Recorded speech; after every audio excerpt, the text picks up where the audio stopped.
মিয়ানমারের সংঘর্ষ বন্ধে সামরিক জান্তা ও বিদ্রোহী দুপক্ষকে কড়া হুঁশিয়ারি দিলেন জাতিসংঘের স্বাধীন তদন্ত দলের প্রধান নিকোলাস কওমিজিয়ান। ঢাকায় পররাষ্ট্র উপদেষ্টার সাথে বৈঠক শেষে তিনি কথা জানান। এদিকে রূপপুর পারমাণবিক বিদ্যুৎ কেন্দ্রের ঋণ পরিশোধে সৃষ্ট জটিলতা খুব দ্রুতই কেটে যাবে বলে জানিয়েছেন ঢাকায় নিযুক্ত রাশিয়ার রাষ্ট্রদূত। আরও জানাচ্ছেন আশিকুর রহমান। রোববার সকাল থেকেই বিদেশি কূটনীতিকদের পদচারণায় ব্যস্ত ছিল পররাষ্ট্র মন্ত্রণালয়। পররাষ্ট্র মন্ত্রণালয় উপদেষ্টা মোহাম্মদ তৌহিদ হোসেনের সাথে প্রথম সাক্ষাৎ করেন বাংলাদেশে নিযুক্ত চীনা রাষ্ট্রদূত।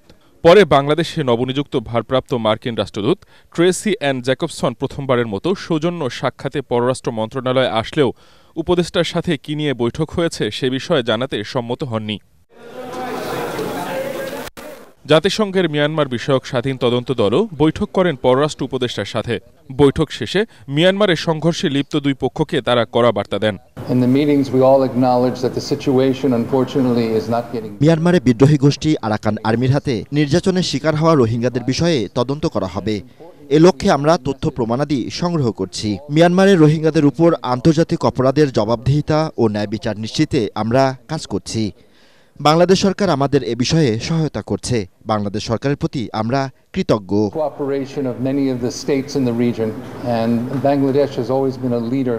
মিয়ানমারের উপর নজর রাখার হুঁশিয়ারি দিয়ে নিকোলাস বলেন, ন্যায় বিচারের উদ্দেশ্যে সেদেশের যুদ্ধ বিষয়ক গুরুতর অপরাধগুলোর প্রমাণ সংগ্রহ করা হচ্ছে। মিয়ানমারের পরিস্থিতি আগের চেয়েও আরও খারাপ হয়েছে। সেজন্য সেখানের নির্যাতনের তথ্য ও প্রমাণাদি আমরা সংগ্রহের চেষ্টা করছি। সেখানে রোহিঙ্গা বা যে কেউ নির্যাতনের শিকার হলে সে বিষয়ে আমাদের তদন্তের এখতিয়ার রয়েছে। আমরা সে বিষয়ে তদন্ত করব। এর আগে ঢাকায় নিযুক্ত রাশিয়ার রাষ্ট্রদূত আলেকজান্ডার ডি খোজিন দায়িত্ব নেয়ার পর আজ প্রথমবারের মতো পররাষ্ট্র উপদেষ্টার সাথে দেখা করে বলেন, রূপপুর পারমাণবিক বিদ্যুৎ কেন্দ্রে ঋণ পরিশোধের জটিলতা দ্রুতই কেটে যাবে।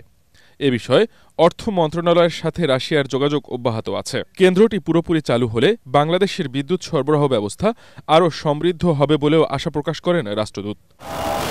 আশিকুর রহমান, এটিএন বাংলা।